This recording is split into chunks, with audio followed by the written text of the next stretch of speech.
Communities Transforming Society, Religious Leaders Caucus. Our moment in history right now is we're kind of bathed in Juneteenth and World Refugee Day, both yesterday, but we have to live into it every day.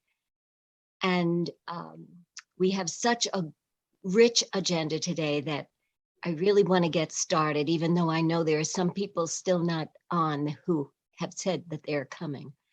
And then there's a number that are away already, living the life, enjoying summer, and at conferences. So our sharing question today is either, how did the housing you grew up in affect your opportunities in life? And or what is your hope, your dream for safe, affordable housing in Rochester? And let's limit it to one sentence. Yes, it can be a long sentence, but one sentence. Please state your name and your congregation or agency. And we'll start with Duncan, our host with the most. Thank you, Denny. Duncan Harris. I'm a deacon with St. Joseph Church in Penfield. I'm also associated with Rock Act in Penfield Hope.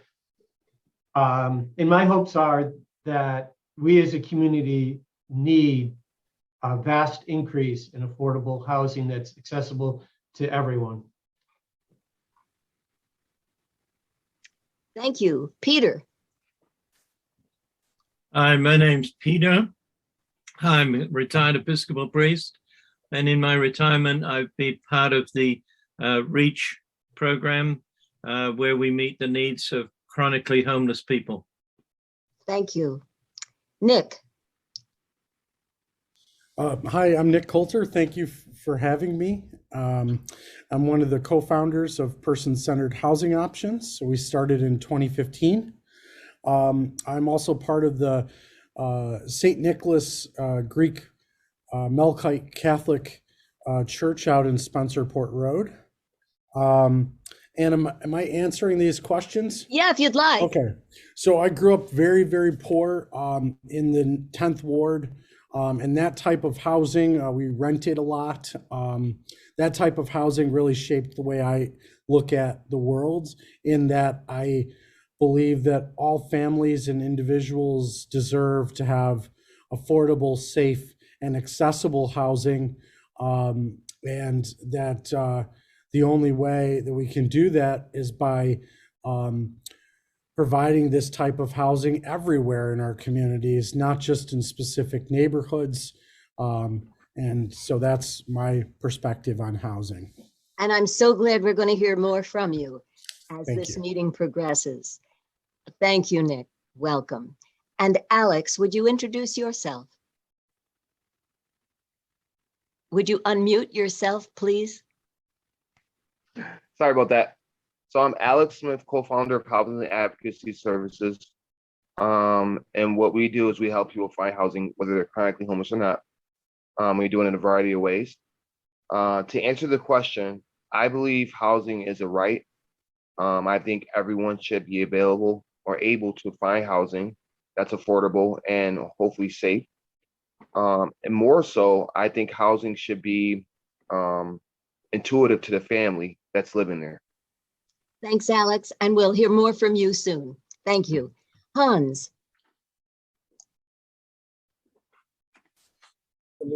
Hi, I'm Hans Sommer. I'm the pastoral assistant at Messiah Lutheran Church in Greece, semi-retired. And I grew up with a single mom living with my grandmother in a town outside of New York, in New York City. And we were very poor, but we had lots of opportunities, educationally and otherwise, which I would hope that others would have also. And it enabled me to move forward and get lots of education. I hope it stuck some of it anyway. I'm working on it. So thank you. Thanks, Hans. Kim.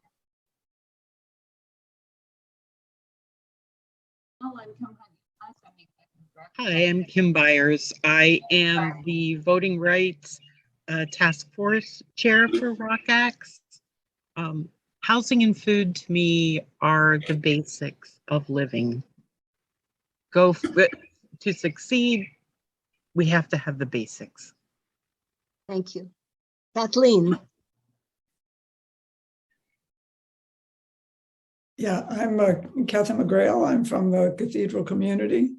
I grew up in a neighborhood of very tiny Cape Cods that were built after World War II in a neighborhood that was swarming with lots and lots of Catholic children. And it was in a neighborhood called Hopeville. And it was in an industrial city in Connecticut, which is now struggling.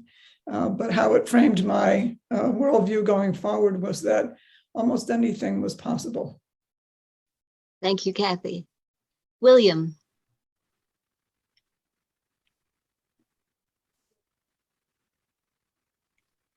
My hope for housing really is that while we have new affordable housing that may come into being, that we really look at the large swath of rental housing,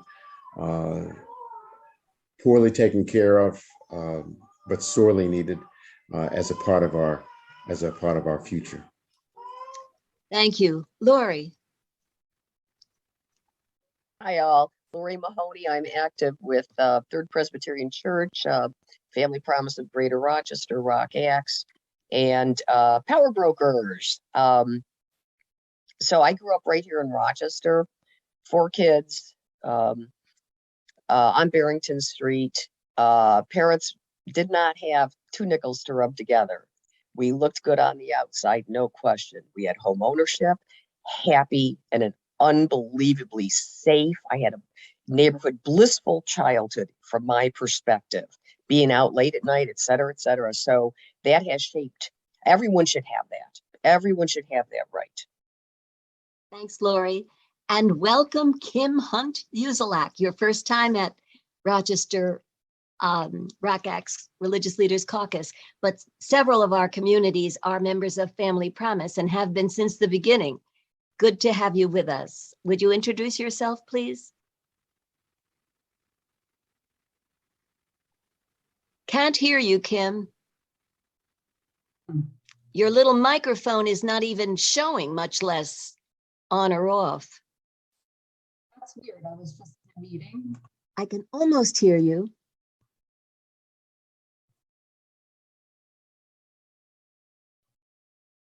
How's that? There, that's good. Okay. And like I said, I just got out of a meeting and everyone could hear me, so that's so weird. I am Kim Hunt Uzelak. I'm the ED at Family Promise of Greater Rochester, formerly known as RAIN. Thanks for having me here today, Benny.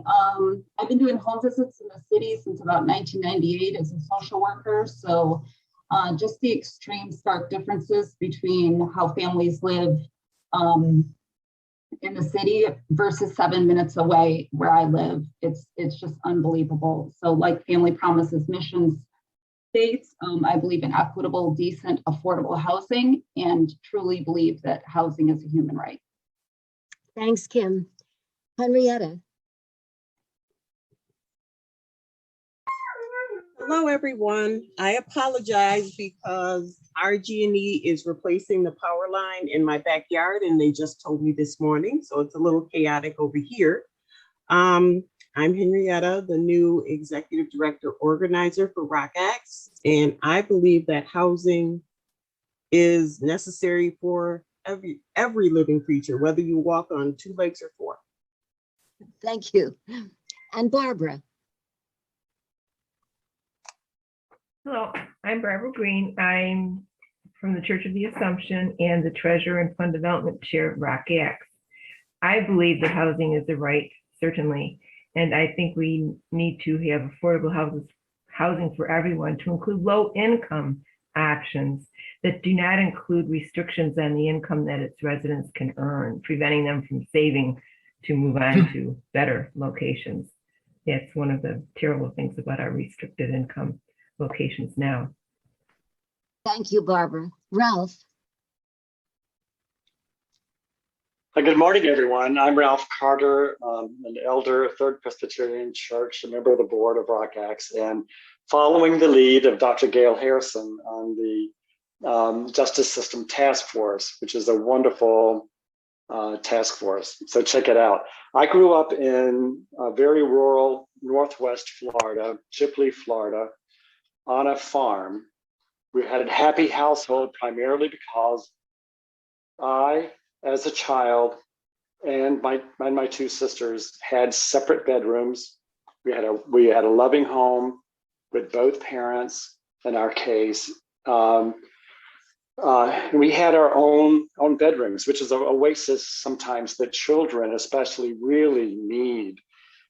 I really fundamentally believe that housing is a fundamental human right and is so important for being able to grow up and have a healthy life. So I'm so glad for this conversation and happy for it. And thank you, everyone. Thanks, Ralph. Sister Phyllis. Hi, I'm Sister Phyllis Tierney. I'm the Justice Coordinator with the Sisters of St. Joseph. Housing is just so important. The other day, one of our staff members approached me who's looking for senior housing. His landlord is selling his building. So, and I haven't had an opportunity yet to explore that for him, but we know that people in all income ranges, but especially low income people, need adequate and safe housing. Thank you. Gaynell. Good morning, everyone. Thank you for all the hard work that you've done already. It's interesting to listen to each of you because I grew up in New Orleans, Louisiana, and I grew up in Pontchartrain Park, what was the only designated Black middle-class neighborhood in the United States of America. So I thought everybody had their own home. Both my grandmothers, who would probably be about 125, owned their own homes, owned property. And I think that I just assumed everybody else had theirs. I knew there was housing in New Orleans that were called projects where people could live and afford to live. The other thing I would draw your attention to is Julian Bond's speech when he said that everybody in the United States could own a home. And I think that, and he gave the how it could happen. So I don't think the goal is impossible. We just have to find in the heart and the will to make it happen. Yeah. Thank you for that heads up about Julian Barnes' speech. We want to access that. And let's see, Christine.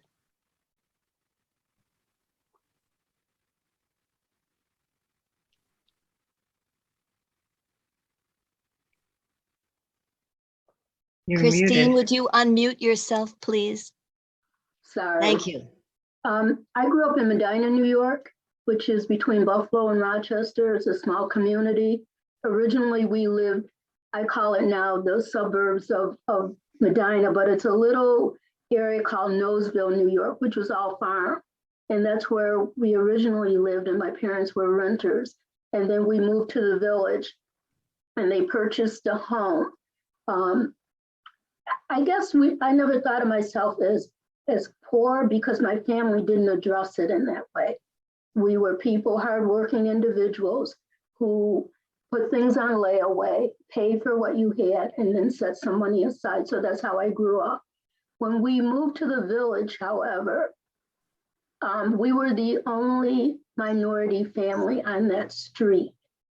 And so originally we had to deal with the neighbors next to us. And the interesting thing is her daughter and I, we graduated together because we always went to school from grade school. So that was my growing up. And then when I moved to Rochester, was all these areas where minorities live, and then the suburbs were where the other people live. And so housing to me is important in the fact that allow people to live where they want to live without fear or discrimination, and make it available to those who may not be able to afford livings, but make that living comfortable, nice, not something that's run down and that type of thing. So that's how I think of housing. Don't put me in a category. Allow me to be able to live where I want to live and help me to be able to afford to do that. Thank you. Roberta.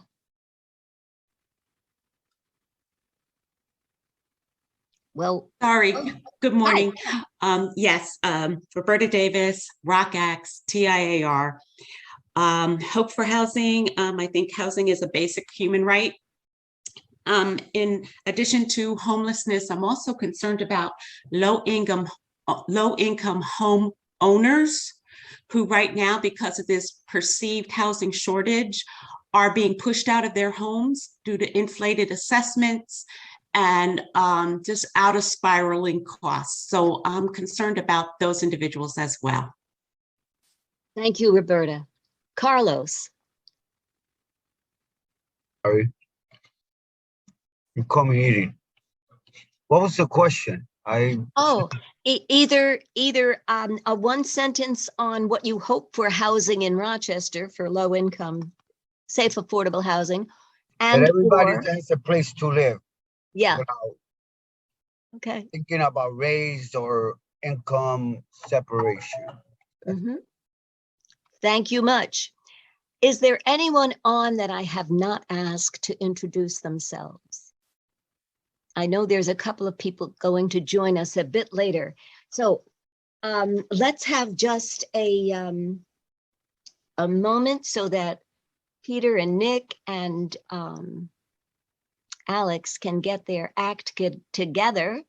And we are eager to hear what you have to tell us about REACH, about person-centered housing, and all of the work that you are doing in our city, housing advocacy services. Are you ready to roll? Are you first, Nick? Are you first, Nick? It looks like Peter's got his. It's Peter first. Okay, great, wonderful. Already shared, and I think we planned to go Peter, myself, and then Alex. Excellent. You're on, Peter. Thank you. Well, thank you. And I should say right now, let me just do something. Well, Nick, I don't know how to separate the notes from the slides. It's understandable. I think what you want to do is unshare your screen. Hang on, I gotta quit that. Yeah. Yeah.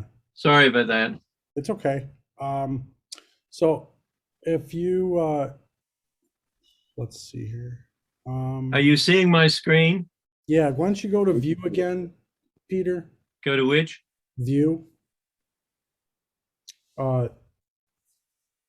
Hide presenter notes. And that's the best we're gonna do. Do you need the presenter notes while you're talking? I would like them. Yeah, yeah. Then I've got two screens and I was hoping I could see them on one screen and let you see the Right. slides. So the best thing to do is to stop sharing your screen, go into full presenting mode like you were doing. Yeah. And then share your screen from there. Oh, okay. Does that make sense? Yeah. That's kind of what I'm doing right now. I've got it ready to go because I think that's the easiest way to do it. So play slideshow. Yep, play your slideshow, pause it, then go back to Zoom and share that screen.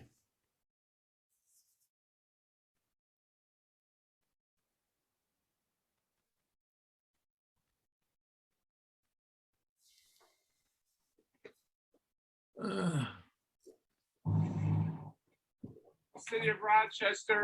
Unfortunately, it's taken off. Okay, can you pause it? Tell me how you pause it. It's hard for me to tell you from here. All right, don't worry about it. If you want, I can do it on my end, and you can look at the notes if you send me the or I can go All right. first, and then you can figure it out, and I can go. You can Go ahead, Nick. Why don't you go first? Okay. So I was really planning on piggybacking Reverend Peters because he has such amazing stuff to talk about with Reach.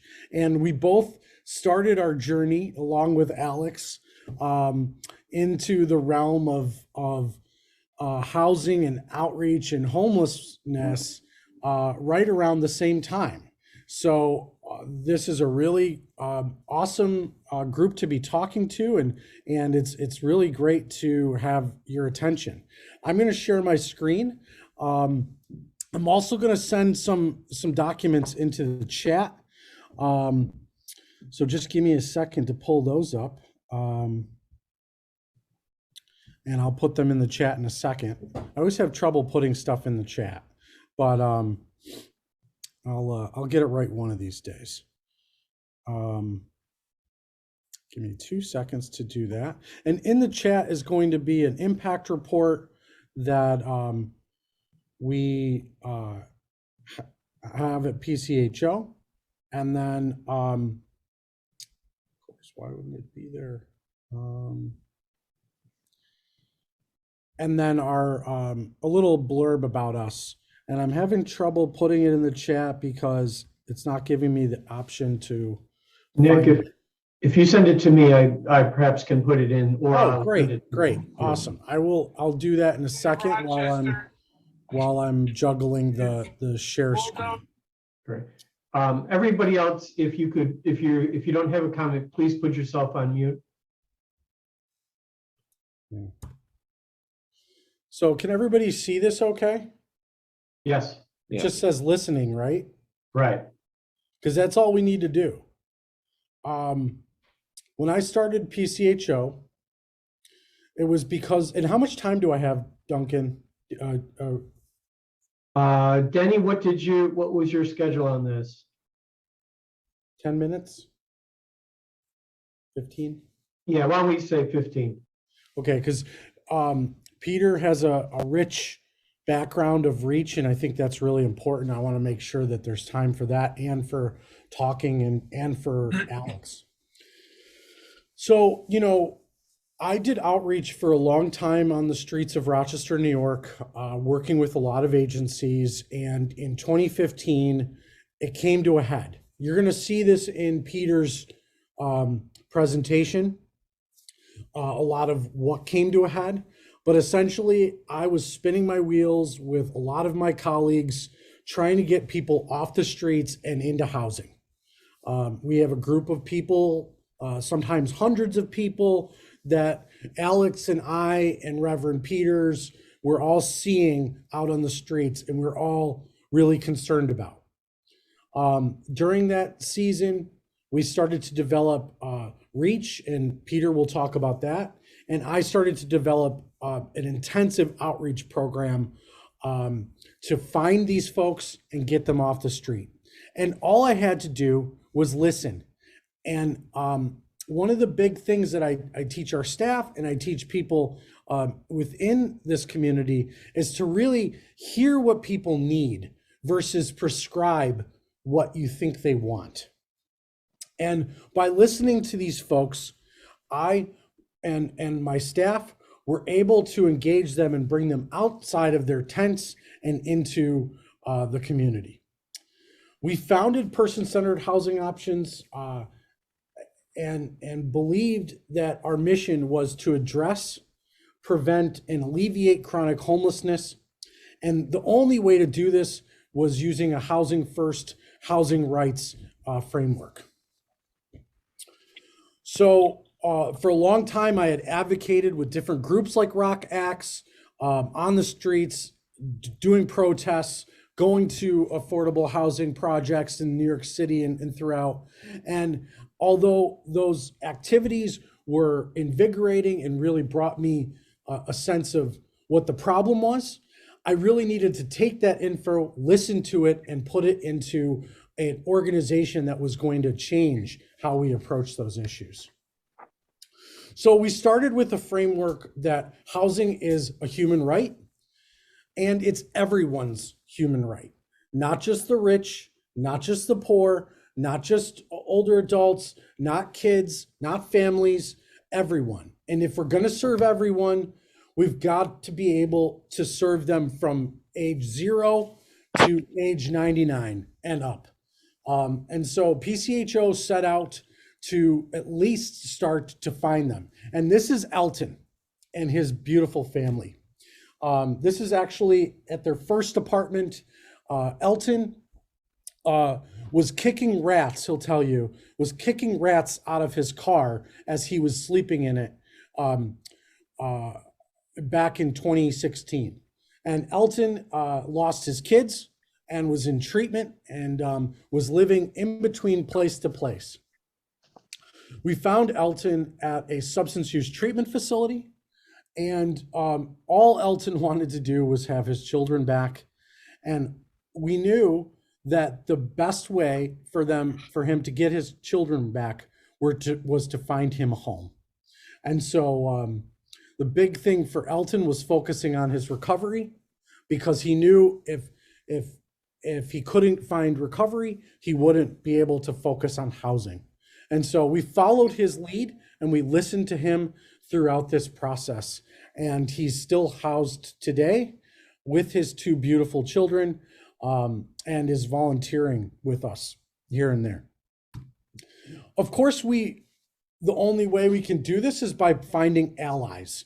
And those allies are in this room. You know, we've met with folks out at different churches. All of you, I've talked to several of you individually, whether we're Facebook friends or we've had meetings together, or I've helped your churchgoers or whatever.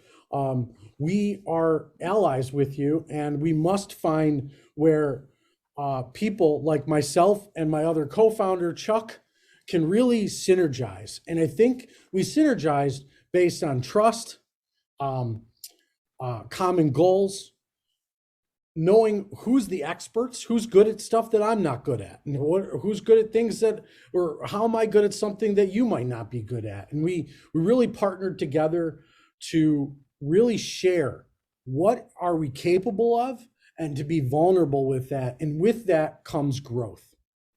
And we'll see through anything when we have that kind of perspective.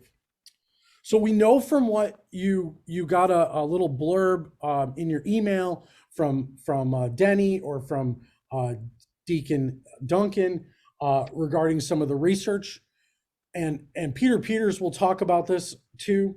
But essentially, we know that on any given night, there's 800 plus households or individuals on the streets, or in shelters, or in transitional housing, etc. We know that that number is probably even higher when you start to account for families living in their cars, families living on people's couches, people throughout our community just trying to survive. And we can estimate that that's probably much larger in the 1,500 range or even higher, as Kim might share with you from Family Promise. So nationally, we know that about 20% of that population is chronically homeless. So they're just cycling through our systems and never really landing in an apartment for longer than a year, maybe 6 months. And this is the population that tends to be the most vulnerable. They end up going to emergency rooms and they end up going into jail. They may end up staying on people's couches and then moving and coming to the church frequently. And we know that we spend a tremendous amount of money on them because they don't have safe, accessible, affordable housing. So that's essentially the group of folks that we target through PCHO and that Reach targets. And we know that the only answer to that is housing in some ways. So we come at this from a couple different angles. That housing is great, healthcare is great, but without merging the two of them, there is no point in doing them. If you can't provide a stable roof, then how is somebody supposed to work on their healthcare needs? And if you can't provide adequate and comprehensive healthcare, how is a house going to change anything? We know that housing is their right, and we need to get people in housing, but we can't just put them there and leave them. So it's very important that we take a holistic approach to people's needs, and we center it around what's important to them. And I know Alex is big into this. He spoke about it when he was introducing himself, that it needs to be client-centered and it needs to be focused on the person and their family. So when listening to the homeless, there are a few things that come out of their conversations. And then when you're listening to providers or housing owners or landlords, we know that there's another conversation going on, and we want to merge those two conversations to be the most successful for people we serve. So we know that when I'm talking to the homeless, the number one thing that they want is a roof over their head. They want it to be permanent. They don't want it to be transitional, although transitional is very helpful. They want that apartment. They want it to be a quality apartment, and they want it to be safe. But when we talk to the housing providers, they want help providing housing to this population. They want to know that our staff and people like housing advocacy services are going to be there when they say they're going to be there, that we have their backs, that we're going to provide funding and resources, and that they want to keep a low maintenance, low problem threshold, which is very difficult to do when you have a population that hasn't had a lot of opportunity to live on their own, or to address their substance use or their alcohol use, or address their mental health needs. So we do work with a population that can be kind of high impact, and we've got to teach some skills and develop relationships so that we bring them from high impact to lower impact, while still recognizing their rights as human beings. So when we merge these two things, we get what we like to call housing first. We have landlords that are low barrier, that bring people in. We have neighborhoods that understand that the purpose of what we do is to get the homeless off the streets in their neighborhoods and back into housing in their neighborhoods. And I'll talk a little bit in a second about what that looks like down the road for us. And we provide everything you need right on one site with their rights. So we use a harm reduction model that engages people in different services, that separates the housing from the treatment, so that people who don't want treatment, they can still be in their housing. If they want treatment, that's great. We'll provide that to them or get them connected. We're always focused on their recovery, and we're always focused on the well-being of them and their neighborhood around them. So PCHO really prides itself on a few different services, and that's in the packets that I'm going to send Duncan in a second. But really, outreach, short-term housing assistance if they need a security deposit or 1 month's rent or anything like that, permanent housing subsidies, and care management services, as well as highly trained staff. Alex and Peter Peters know the most powerful part of what the three groups do is having the right people and staff as part of that approach. Without the right people trained well, there's nothing you can do without those folks. So we are in a hard time right now where I think most groups are understaffed because of the staffing shortages or because of other reasons, but we're trying to make it work. So where are we now with PCHO? And this is my kind of my last slide. We are since 2017. We have housed 200 plus individuals in that year. We're now at about 1,000 households a year, whether they're permanently housed or they're short-term rental assistance housed. And I can answer questions about what the difference are in a little bit. We have 4 outreach programs that comprise our outreach team. We have 3 housing programs that comprise our housing team. And we have a peer program and a health home care management program, which provide Medicaid reimbursements for the care management that we do. We're at about 35 staff now, which includes our administrative staff. And we're expanding because frankly, the need is there. If we didn't think the need wasn't there, we wouldn't be expanding. So we're working with different agencies that again are experts in the field that we're partnering with to develop 3 different sites. One at North Clinton, another one at Market View Heights, which is at Central Park and Niagara Street, and another one with DePaul between the Portland and North neighborhoods, which is still in its very beginning stages. And these 3 projects will comprise about 70 units total over the next 2 years. So that doesn't seem like a lot, but when you're doing the work that we do, 70 units is a lot.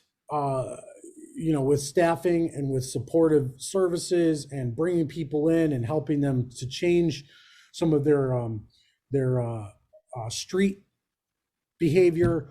It can be a lot of work for them to move into a new, bright, shiny apartment, and a lot of work for us to help them adjust. And so finally, this is some info for us. A lot of you have our phone numbers and info, but you can check us out on Facebook or Instagram, and our website and our email is there and all that. So I'll conclude my section. I think that was about 15 minutes, and I'll take any questions and I'll stop sharing. Thanks, Nick. You're welcome. Thank you. Questions for Nick?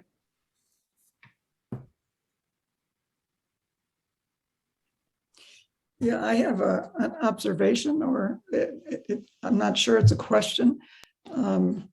But I work in a clinic for homeless people or people with housing instability as a physician. Sure. And, I'm sure I'm seeing a skewed subset of patients who are struggling with housing instability or homelessness, but many of them are coming out of prison and they're being directly sent to shelters, which is not the best environment to not fall into reincarceration or trouble.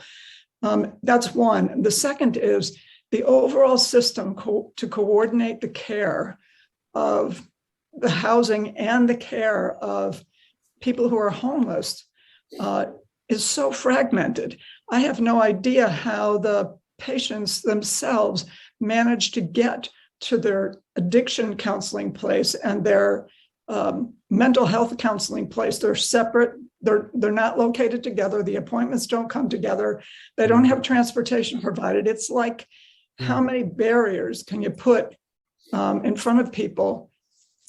So housing is a big thing, but integrating this seems to be really important. That's my observation. Yeah, amen. I mean, I think you're right on. And I think that's why, unfortunately, why the 3 of these organizations exist. Alex will tell you this, Reverend Peters will tell you this. This is why we came to be, because it was so fragmented. And all people really need is someone to walk them through the process, or change the way the process is working. And I think both need to be done. We know that people don't just wake up and say, you know what, I'm going to go to mental health treatment today and substance use treatment today, and I'm going to take these 4 buses and I'm going to have the energy to be able to do this. And oh, it doesn't matter if I don't have a house, you know, I'm gonna pull myself up by my bootstraps and make sure I get there. And maybe I'll go see Kathleen or Dr. McGrail, and hopefully she'll help fix this and that. Like, people to be able to do those things in one day is almost impossible in my mind. And to expect somebody with severe mental health issues to do all of that and then hold them accountable for that, it's just like blows my mind every day. So what we've done, I mean, to the extent that we can, try to build in, okay, transportation is a big piece of this. Being able to take you to your doctor's appointments, make sure that somebody's helping you to remind you, pick you up and bring you and walk you through this. At least we can do some of those things. Maybe your doctor can come in-house to our locations, or maybe we can provide some level of healthcare on-site. All of that's possible if you think and listen to the person's needs and develop your programs around those needs. And to speak to the prison folks that are going into shelters, this is a huge issue because the prisons aren't considered homeless spaces. So people are going out of the prison into shelters because they're not eligible for some of the housing that's out there through homeless services. So they're going into shelters first. And that presents a huge barrier for them in maintaining outside of the prison system, rather than, going back, after a couple of weeks of being out. So thank you for your observations.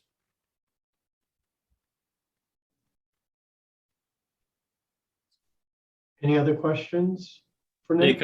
Nick, I sent you my slides. I think it'd be easier if you could put them up when they're ready.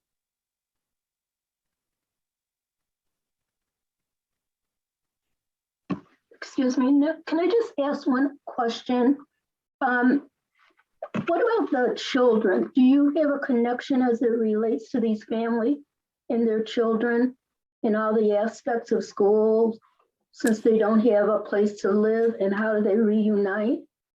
Well, when they're homeless, yes. If they're living with their parents in a car, it's usually the case that the parents have left them with another parent or with a grandparent or somebody else that's taking care of them.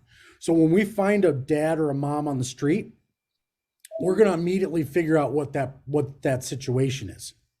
If the kids are safe, they're going to school, they're reasonably taken care of, we're not going to get involved with that. We're going to focus on the parent getting into housing and then bringing the family together afterward. If the kids are with them and the parent is trying to take care of them, now we have a different situation where we have to maybe get other agencies involved. We try to avoid CPS when unnecessary, but CPS often is already involved in those situations. And then we follow the family throughout the process. Once they're in our housing or in other types of housing, we're making sure that the kids go to school, make sure that they have the right supplies and things like that. And we work with other agencies that are better at that stuff than we are at providing that. We don't do everything on our own because that's not how things work. And Carlos, we do provide Spanish-speaking services. We are looking for, we have a couple Spanish-speaking staff. We're looking for one more Spanish-speaking staff for our outreach team because we're down staff right now. But yeah, I hope that answers your question. I'm going to get Reverend Peter's slide.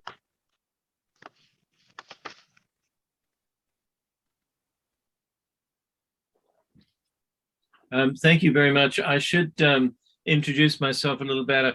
I grew up in public housing, and my parents were very poor. My dad was a ditch digger, and my mum was a house servant.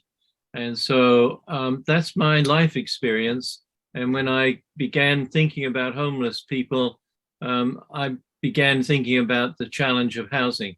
So much of my presentation is how REACH is built up to become an advocacy focus for public housing. So tell you a little bit of our story, but first a video.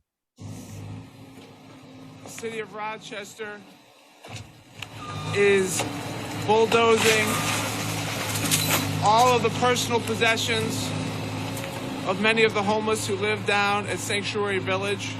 They're now throwing all of the personal possessions in a dumpster. People were assured that they had until December 28th. Certainly over the weekend, many people took temporary shelter options and then were lied to and exploited, and now all of their personal possessions are being destroyed and taken away.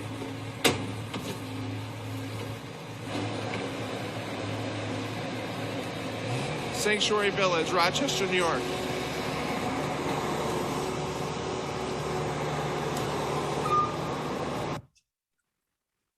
Following this action by our city, Sister Grace and Nick Coulter called for a public meeting, and almost 100 people came. It was explained that the House of Mercy was planning for a new building, which would provide expanded accommodation, but it would not be ready for the coming winter. So after the public meeting, about 30 of us stayed behind to see what could be done. Most of us were without any experience of dealing with people with homelessness. We came from faith communities or as concerned community members, and who said, never again in our city, no one should be treated in this way. Most of us then were volunteers and thought that we could do this for the coming winter. Few of us knew about the depth of the housing crisis or the challenges helping those who live on the streets. We organized ourselves as Rochester Emergency Action Committee for the Homeless, REACH. For some of us, we thought this would be a one-time commitment. Next. Our experience, though, was different. In 2015, we opened the first shelter, and we began at the beginning to make a commitment to be a low barrier shelter, as Nick has been talking about. That means accepting people who have been sanctioned, continue to use drugs, or struggle with mental illness. No one would be denied shelter. And we learned about housing first. This is the first step in, and the primary need of anyone experiencing homelessness is a safe place to sleep. Each year we succeeded in placing more than 40% of our guests in some form of permanent housing. We began our first REACH home at the Rectory on Prince Street. By the end of the season, we realized we needed to repeat this effort, and so we did the second at an old convent building in Ontario Street. By the third season, we knew that we had to continue, and for 2 years we were on Union Street, and the slides are going too fast. Sorry about that. In each of the REACH homes, I want to say this, if we can pause them, Nick. In each of these REACH homes, faith communities and other organizations played a big role, providing meals and services.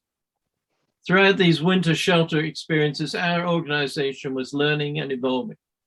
We learned that on any given night, there are at least 800 people facing homelessness. And this does not include those who moved in with friends or family or sleeping on couches. Can we stay with that slide? Help. Our shelters were but a band of aid on a systematic housing crisis. The National Coalition for Housing reports that in our city, for every 100, I'm sorry, Nick, can you hear me? Yeah, sorry, I got it. I'm sorry about that. Which are we on the right slide? No, can we go back? I'm sorry. It's really controlled. Yeah, it's my fault. It's okay. So let me advance. Sorry, let me stay there. We'll be fine. Okay. All right. I won't touch anymore. We learned that on any given night, at least 800 people were homeless. Our shelters were just a band-aid on this housing problem. The National Coalition for Homeless says for every 100 of low-income families, there are only 30 units available. So we began to think about a tiny home village as a model solution for this crisis, adding some supportive housing. We then set about strengthening our organization structure. Our volunteer teams have been fabulous, but we're now aware that we need to build an organization that could attract the resources necessary to make an impact. Next slide, please. Yeah, it's pretty controlled, Peter, so I can't, I'm not touching anything. Hey, Nick, do you want to just go to the slide sorter view and just do it manually? I tried that as well. Okay. This is the next one. So. Okay. I don't need to talk. Yeah, I'm just letting it go. So, but this is working, right? So as you can see, Reach evolved and has a threefold mission: shelter, tiny homes, and advocacy. Are we repeating it? No. Yeah, I'm just gonna not play this and make this super easy for you. I apologize to everybody. I thought I could do this, and but I obviously couldn't. I'm going to take a lesson from you, Nick. It's just computers. All right, here we go. I'm going to take over that role. So now this is the threefold mission. Anything you want to, do you want me to move on, Peter? Yeah, just there we go. So, but then we did housing from 2015 to 2019, and then in 2020, COVID struck, and we could not do congregate shelter. It was not fair to our guests or to our staff, and instead we took our work out to the streets and did as Nick does with his work program. Our social work team led volunteers and others out into the streets. We focused on Jefferson Avenue and North Clinton, 2 centers. And every week we went out offering food, offering clothing, offering healthcare needs, and connecting people to services that they might need. It was a great experience, but we couldn't house anybody during that period. Some of the folk we contacted, we were able to find homes. But in 2020, we, after our experience, we knew that if we could go on, Rick, we began to think about finding a permanent facility for our work with the homeless. We'd come to realize that we needed a permanent building. And the Coptic Christian community who had purchased St. Peter and St. Paul's Roman Catholic campus had already welcomed St. Peter's Kitchen and extended the opportunity for us to explore the rectory for shelter purposes. Frankly, this first year was not a great success. It was difficult to secure many aspects of this building, but our team made the best of it and realized that the location afforded us a unique opportunity to be in a much needed part of our city. So now Reach will have this building as an anchor for its work. Next slide. To provide shelter for those experiencing chronic homelessness, we moved from a single building to multiple sites. It was a taxing program for volunteers and volunteer staff. Somehow managing to transport meals and to cater for all the needs, but we did it. And we learned a lot as a result. We learned that giving each guest their own room created a much calmer atmosphere in our shelters. And then, not surprisingly, we learned that our guests were much more interested in moving to their own places. In addition, we had a separate home for LGBTQ guests, and that was a comfortable place for all of them. So we had some learning experiences that helped us understand that if we're going to continue in helping people move from homelessness to shelter, to their own place, congregate shelters may not be the best way to do it. Next slide. So where we're heading as an organization, we want to work collaboratively with several organizations to provide low barrier, single room accommodation for men and women experiencing chronic homelessness.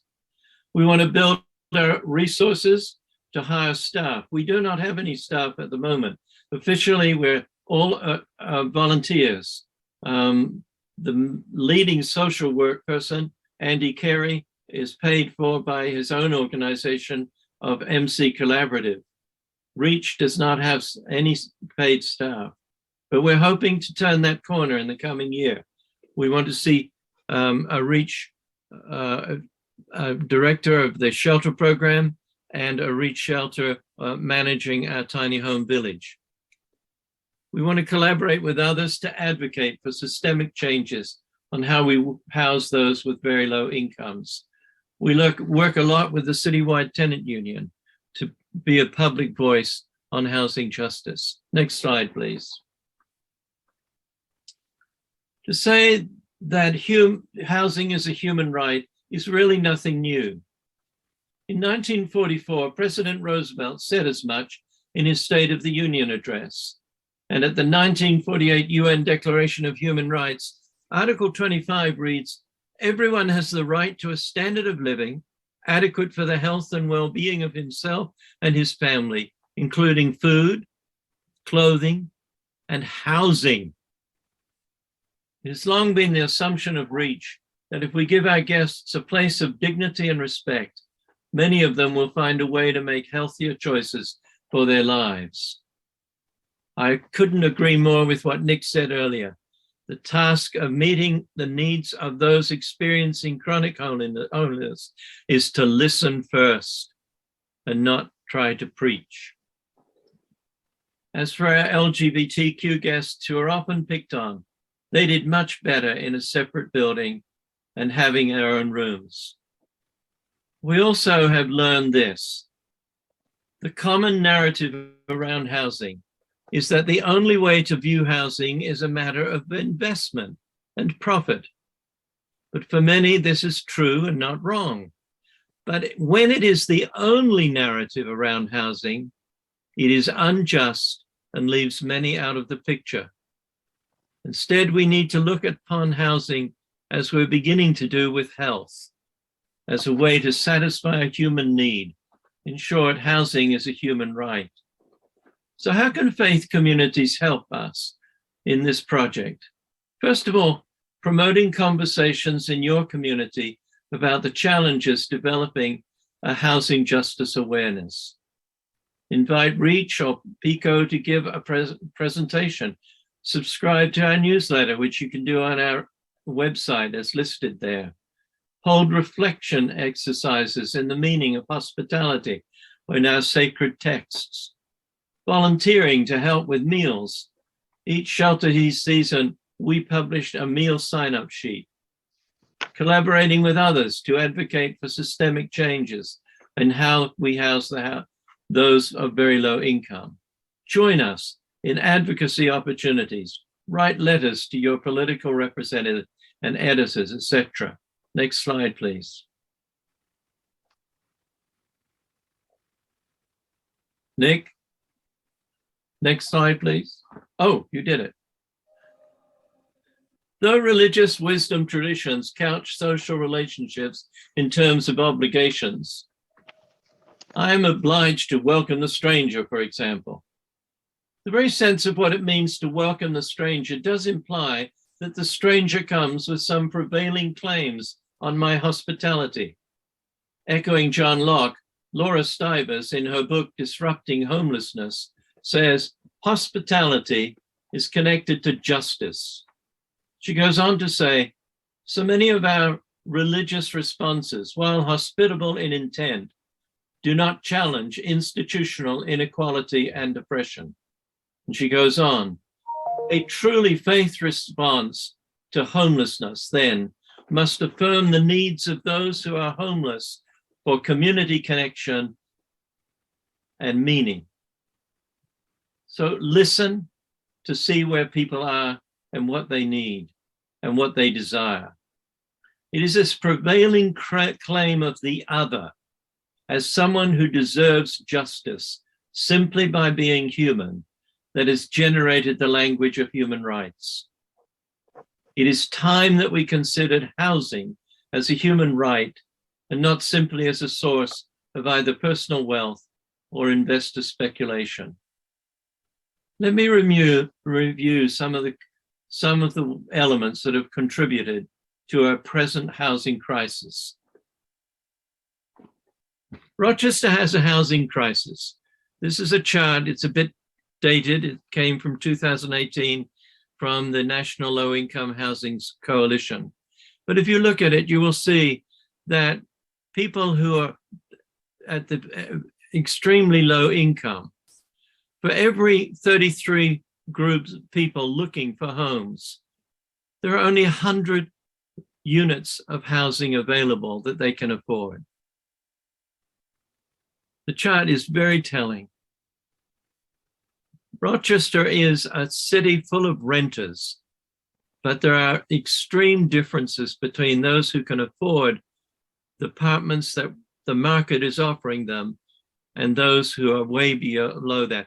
I talked to one of our low-income housing developers, and he frankly said to me, we can't build for less than 60% of the area median income. No one is building houses for the 30% or below, and there are 10,000 families in our community who live at 10,000 below the 30% AMI. There is a social cost of the housing crisis on extremely low income households. It puts enormous stress on their physical and mental well-being. It often leads to lower food intake and less medical care. It is difficult for families living on very low income to save. They have no resources for crisis events, and so they lead to many evictions. Life disruptions to healthcare and education and employment are crises for them, and not simply a matter of turning to their savings and surviving. We need to have that in mind when we're talking to folks doing this. So next slide, please. The current pandemic, while the eviction moratoria brought some relief, families still owe back rent, and families without resources or assistance will face eviction. And we know that the court is now hearing 100 cases a week, if I believe I've got my statistic right. The pandemic has made all of us aware of the social and racial divisions in our community. The housing crisis, we need to remember, predates the pandemic, as the statistics we have seen from 2018 attest. Next slide, please. So the challenge, as we see it, is how can we turn to the seed of a social vision birthed by President Roosevelt? How can we promote the idea that housing is a human right? Not simply by saying this will solve the dramatic inequities in our city, but it gives us a point of reference by which we can try to change these inequities. Nor will housing alone solve all the problems of inequities. There need to be equivalent opportunities in education, employment with livable wages, and self-government. What will it take for us to have more faith in public housing? I guess that's been my big song to any group that I speak with. I grew up in public housing. It made possible for my poor parents to raise us, provide my brothers and I with a good education. We all became professional people. Public housing needs to be reconsidered and reinvented and redeveloped in this city and in cities throughout America. That's the thing that I would like to say. Thank you very much. Thank Do you we have some for putting up questions? with the slides. My Thanks, apologies. Nick, for your help. You're welcome. I'm sorry it took I'm me a little bit to embarrassed. figure out. I'm embarrassed more than I care to say. Please. Please. You did a great job and it was a great presentation. Now let's hold questions, but don't forget them. But let's hear from Alex now. Are you ready, Alex? I am ready. Hi, everyone. Thank you for having me. I'm Alex Smith, co-founder of Housing Advocacy Services. I kind of want to go on a journey of how I started this and why I believe it's my passion. So I grew up in a 2-bedroom house in the 19th ward of Rochester. My mom worked 2 jobs in order to keep food on the table and all the bills paid. My brother is 9 years older than me, and I noticed at 9 years old when he was 18 that he had to start working in order to pay bills. Because I was the baby of the family, I never really understood what the struggles was. I just knew my mom worked 2 jobs and my brother was paying bills in the house. I played a lot of basketball growing up, so I was able to go to this college for free the first 2 years because of basketball. I majored in sociology. And after college was over, I didn't really know what I wanted to do. I knew I had a passion for working with kids, but I didn't really know what I wanted to do. I knew basketball was going to happen at the time. So I met a mentor of mine, a youth counselor, who advised me to work at Rochester Area Service Salvation Army. The program they had at the time was a homeless program. And what they were doing basically is trying to get people, their families, services, from food to healthcare, to connections with mental health services. They did a lot of things. So I started working there and I realized really quickly that's what I wanted to do. Like, this is where I want to be. I worked there for 5 years, but in that 5 years, I noticed a lot of different things. One, that people's income didn't equate to the rental amount. A lot of people were on social services, and social services at the time had a cap on what they would pay for families. Most people that I work with would get housed and then wind up being homeless again, and the cycle continued. I just had this need to do more. That was my passion. I had to do more. I later got a job at Rochester Regional Health, doing the same thing, work the same population of people. And what they're doing is connecting people to healthcare. So I figure, oh, I got one aspect cleaned out. Healthcare is going to be good because I work for this agency. So what I was doing was helping people get housed. And then I noticed that healthcare and housing they equate. If you don't have adequate healthcare and connections to healthcare, your housing is either going to be unstable or you're going to lose it. And vice versa. If you're not housed, you're not going to do your health. If you're thinking about housing, healthcare is second, no matter how bad it is. So as time went on, I started realizing that we were getting people housed and we were getting people connected to healthcare. But then after they're housed, what was happening? Most people end up going back into the same cycle they got in before, which caused them to become homeless again. A lot of people's health would sometimes decline because now they have a place that they can do whatever they want to do. So again, I got back to that passion at that 5-year mark. I need to do more. So then I opened Housing Advocacy Services, me and my co-founder. And I figured the best way to kind of help people is to give them post services. When I say post, I mean after their house. I figured that would probably be the only way to make sure they're housed long for a longer period of time, and typically forever if we can make that happen. Through Salvation Army and Rochester Regional Health, I started getting connections between the 2 different agencies, which worked really well. I had eventually, I think in the beginning stage, I met Nick. And then later on down the road, I started meeting Reverend Peter. And we just kind of collaborated. I always felt that this is my passion. So doing this is like nothing to me. It's not like work sometimes. So in 2017, we opened Housing Advocacy Services. And the goal at the time was to have people's income from Social Security as a representative paid, but not just pay their bills to ensure that everything's paid, but also provide case management. The case management can go in a lot of different directions, but mainly it was just making sure that they have food in their house, make sure they have furniture in their house to make it a home instead of just 4 walls. And we also wanted to connect them to any other services that was eligible for them, whether it's due Department of Human Services, whether it's due healthcare, just kind of equating everything. Because I truly believe if a person doesn't have everything in their house, they're going to lose that housing. So it's a way of kind of encompassing everything. So in 2017, we started Housing Advocacy. We were in a 1 room in downtown Rochester, and we started doing representative payee services. We got approval from our Social Security Administration, which is probably the hardest hurdle of ever. But once we got that approval, things started happening. Throughout that time, I still was working with St. Mary's Street Outreach Team. And what we were doing, obviously, is connecting people to services in the community.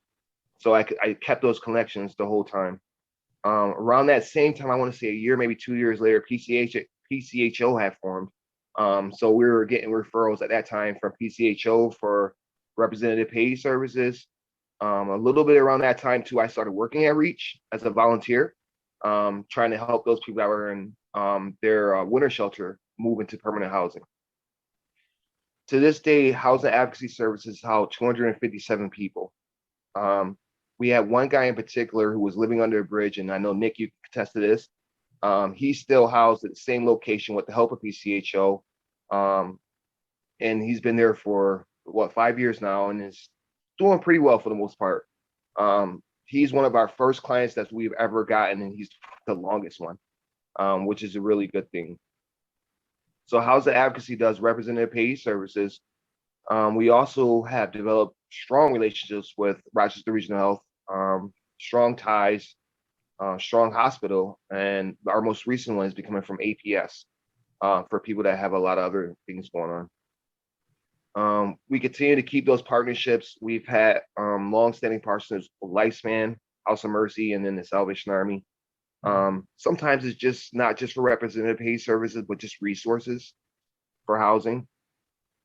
Housing can be very difficult for someone that has a limited amount of income. A lot of people couldn't afford it, or they're in such bad neighborhoods, it was not even worth them. They were like, hey, I'll just stay outside. If I got to stay in this house with all these things going on, I'll just stay outside. So we started recently as of 2020, leasing properties from landlords. Most landlords we work with wants to ensure that their rent is being paid every month. Whatever that amount is, they want to make sure they get it.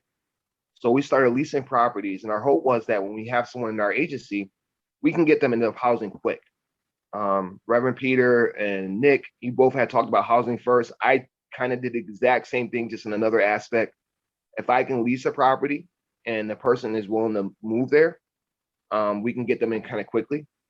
And then at the same time, I'm advocating for the client through the landlord, hey, fix this, make sure this is, done for that client. Our goal ultimately is to have them stay there for at least a year. If they want to move, great. But if most people, if they're in their year, they typically stay for 2 years and so on and so forth. We have a staff of 5 people. We just hired another person as of last Friday. So we only have a staff of 5 people. We're a very small agency for the most part. And what our new staff is going to be doing is hopefully continue our street outreach, which we've kind of slowed down within the last couple of months. So I'm hoping this new staff can kind of start that up again, because that's kind of how I started.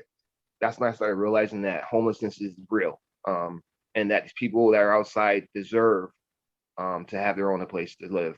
I truly believe is that housing is a right. Let's see. So we have a staff of 5 people. We have 7 volunteers that will either deliver food, help with furniture, getting it from one location to another, or help with transportation and medical appointments. So we have a staff of 5 strong people that are pretty accountable. But our main thing is post services. What we do with post services, we continue case management going, especially for representative paid clients. So that's making sure that they are already recertified. They have Section 8 through Rochester Housing Authority for SNAP assistance, for their healthcare insurance. So we kind of take that off of them. We'll have them come in and sign forms, but we submit it either email or mail, so they don't have to worry about that. Another thing that we kind of do a lot of, it's starting to kind of pick up, is transportation. Not just for medical appointments, but for them to go shopping for themselves.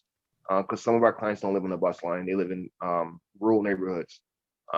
So we have to figure out a way to get them the food in their house. So we sometimes our volunteers will sometimes transport them to different grocery stores. We also are kind of intuitive with technology. So we do a lot of like Instacart, where it actually comes to their house. They just have to be home. Everything we do rep pay wise is electronically. So we never have money here. So that eliminates us not having to have a security guard here or anything of that nature. And most of the units that we lease typically are in really good conditions. It's just about it being affordable. So that's another thing. The leasing part kind of just keeps the housing first model going. I think housing first is the strongest part of what we do, all three of us. I think sometimes if a person in a really crisis situation, getting them a roof over their head will kind of eliminate a lot of different things. So that's kind of our model, housing first. Housing advocacy is on Facebook and Twitter. We have a phone system here that allows people to text. A lot of people don't have phones, but they'll have internet to text. So if you can't get through, you can text. We just try to be more accompanying to our population that we serve. Yeah, like I said, I can look forward to continue working in this population, eventually down the road, hiring more staff. We do have 2 properties that we're working on using in some aspect. I'm not really sure, but I can tell you housing first will be that aspect, getting them in there and then kind of moving on to the next location. Yeah, so we're just trying hard as we can to help end homelessness in Rochester. Does anyone have any questions or anything like that? There's the brilliance of each of your I can be heard. Yeah. Brilliant presentations, each of you. Thank you.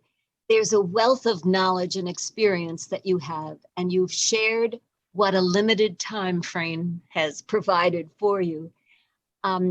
Duncan has put some person-centered housing documents in the chat.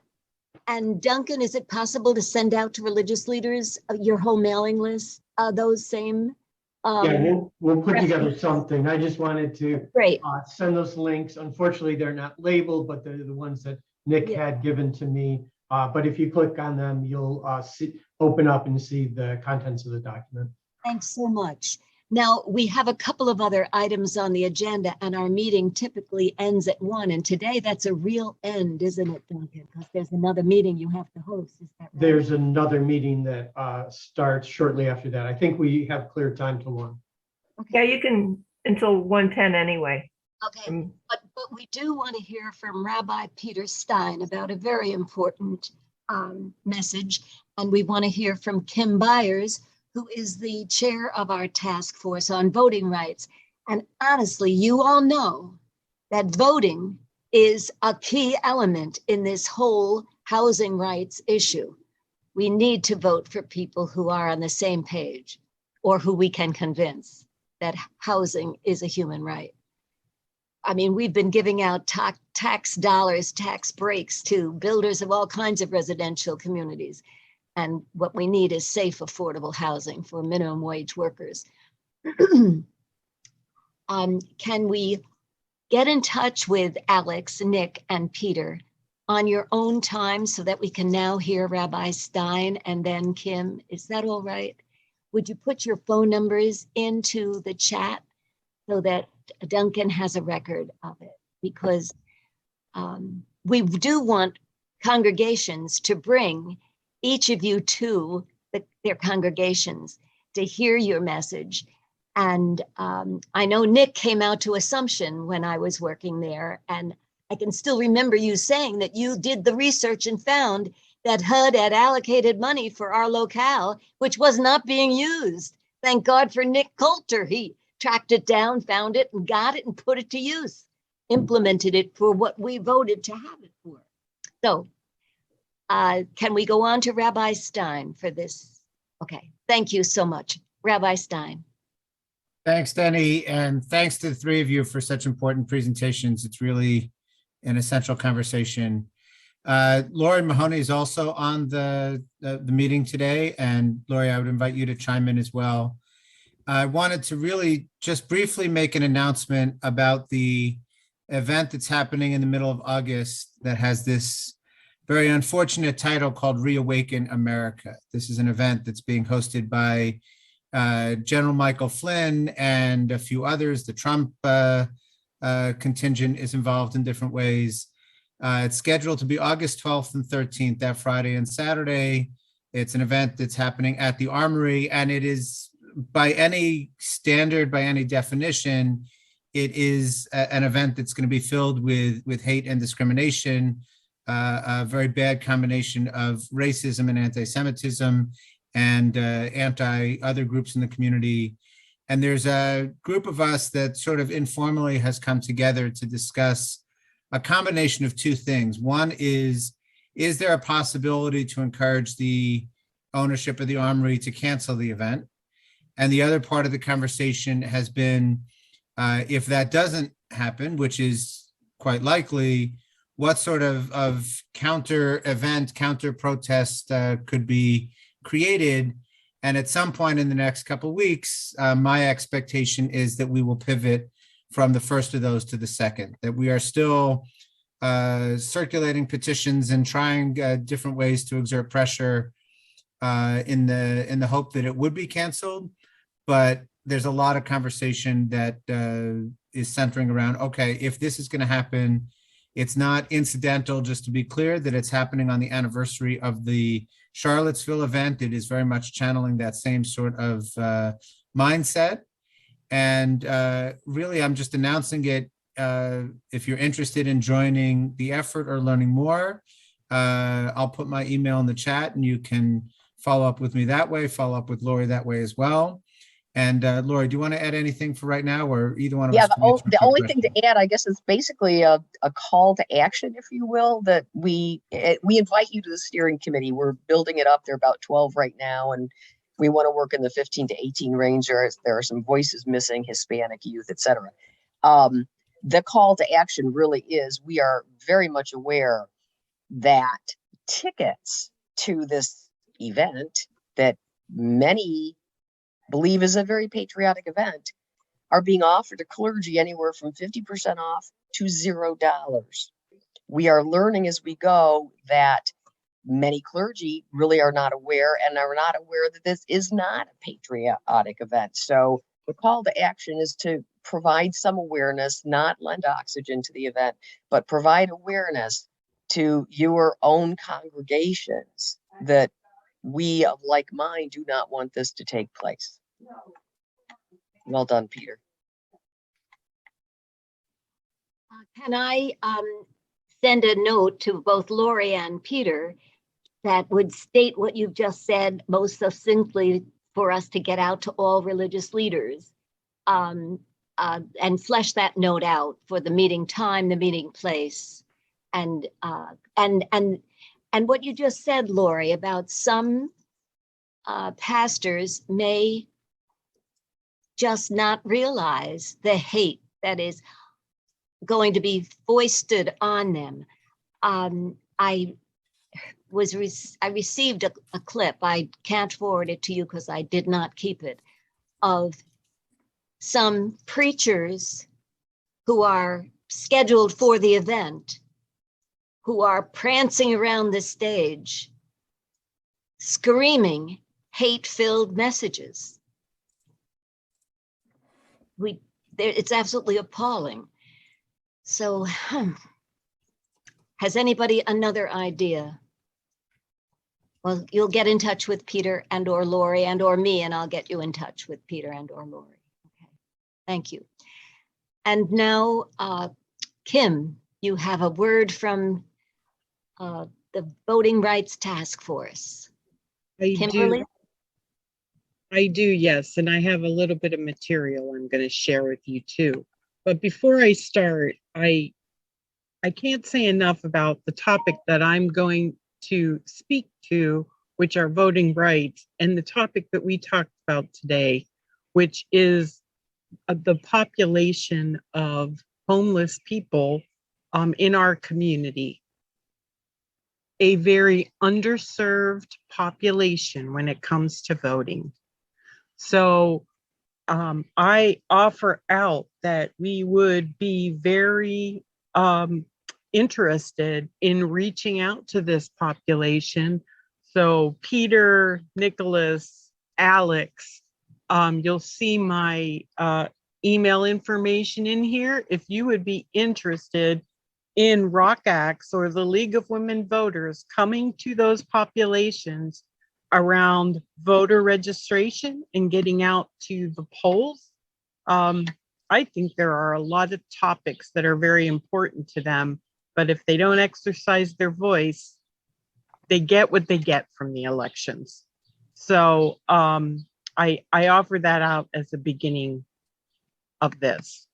I did talk to this group last month, and I wanted to tell you what was happening. So what you missed this past weekend, we were at 2 events. On Saturday with, we partnered with SEIU at the Rochester Juneteenth Festival at the Martin Luther King Park. And on Sunday, we were partnered with Moms Demand Actions at the Lucky Flea Market. The Lucky Flea Market was terrific. A lot of young people. We were really out there talking about getting people registered to vote, and about the primaries and the situation for the elections this season. You all know we have 2 primaries, I presume, and I have a little slide at the end of this. One here in June, one in August, and then the general in November.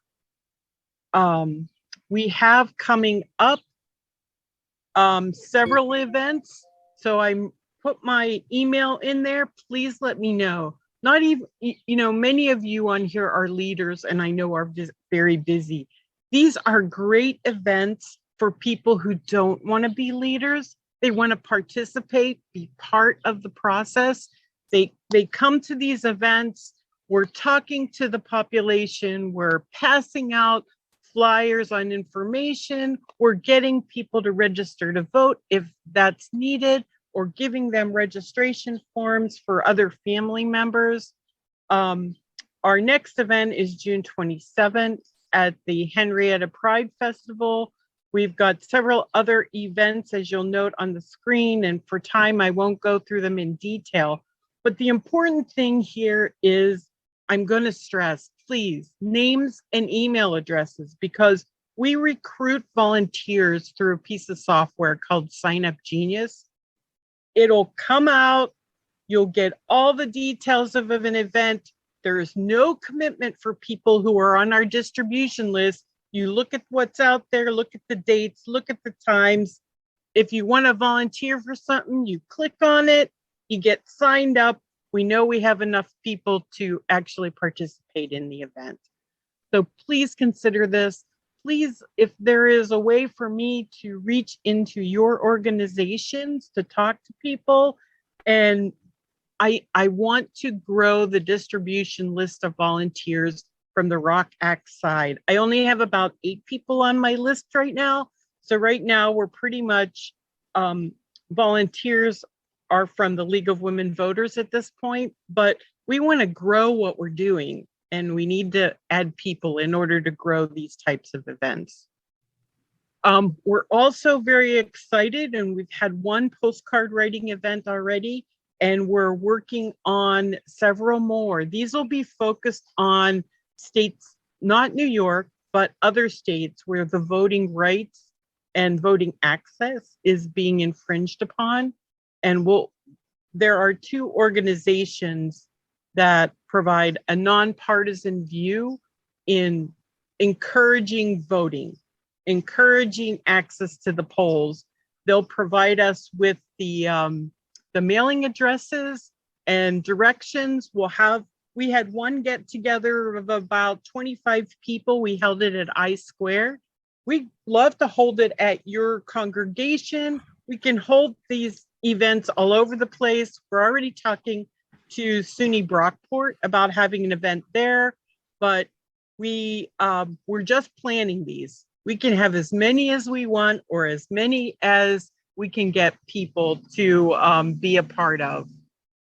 We need those volunteers. Again, no commitment. And then I'll just end with, have you all seen this? Primary June 28th, that's next week. The next primary in August, the general election in November, and then the early voting locations throughout the city. So I did just send this presentation to Denny. I'll let her send that out if you're interested, but please consider inviting me to talk to a group at your area where we might be able to collect a group of people that would be interested. consider whether you would like to hold a postcard writing event. And again, we keep this nonpartisan, that we are striving for turnout. We want people to exercise their right. There are so many important issues out there in the public right now. It's important for everyone. With that, I will turn it back over to you.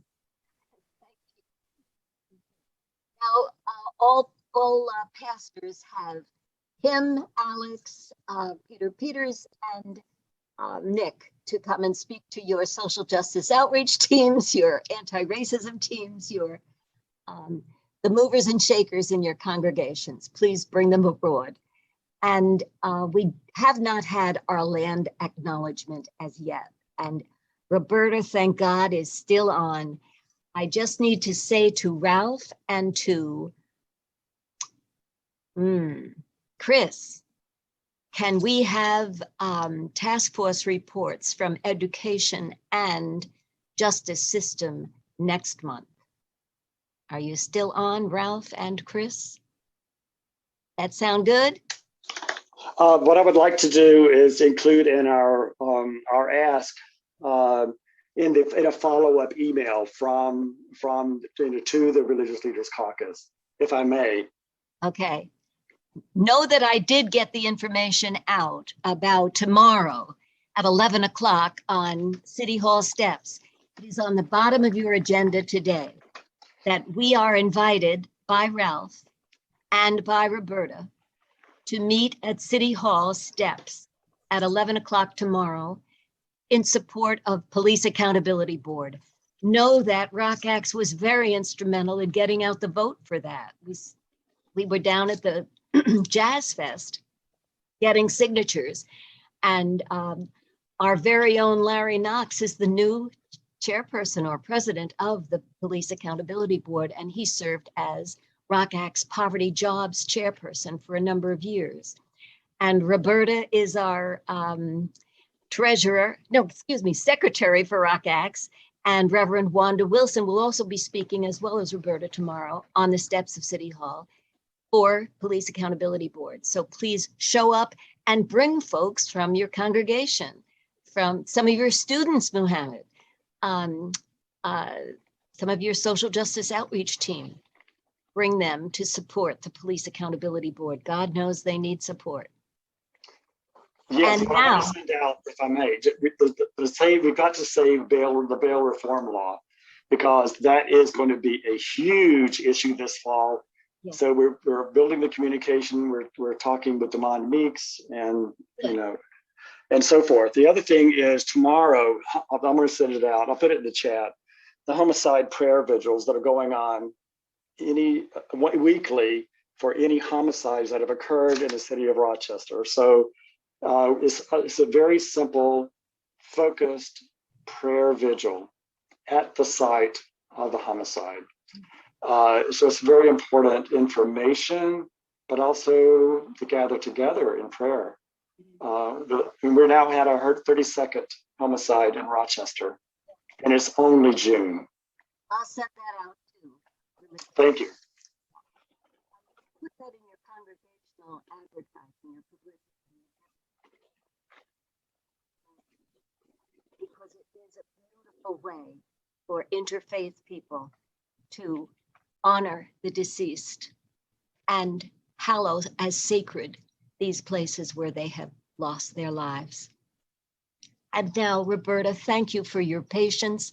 I should have introduced you first to give a land acknowledgement, but can you close us with a land acknowledgement now? Sure, and I'm going to go back to one of my ancestral languages and I'll translate as I go. Nipai nenik na wehiki yangwing nekodnashoni apauk ne kanaka chi kahesanahaki na bi ne lechion ne mehamichingi awenik na bisuna ne iasasak nahaki ne kodnashoni wulanak suak kaname wakehana na wikihana yushiki haki kamili kananak ne kodnashoni Kiluna Kinamawakan, Kiluna Walatanamawakan, or Kiluna Ahotawakan.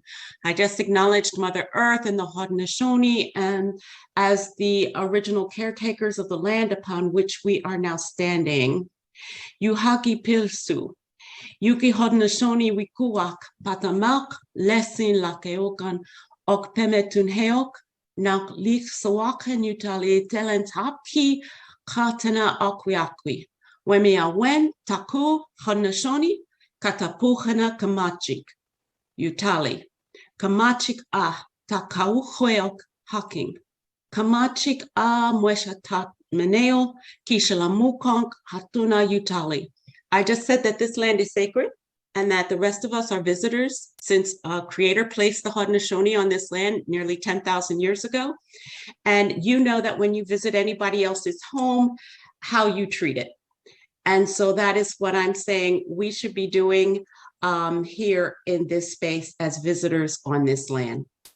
And lana paike lechelecheokan kanakihala kemeshala wananak ok kamachela mana wananak nekoneshoni nakikayo yamananinga o kishalamukong. I would ask you to take a moment to pray for the Haudenosaunee, the ancestors, and to also send thanks and greetings to Creator God.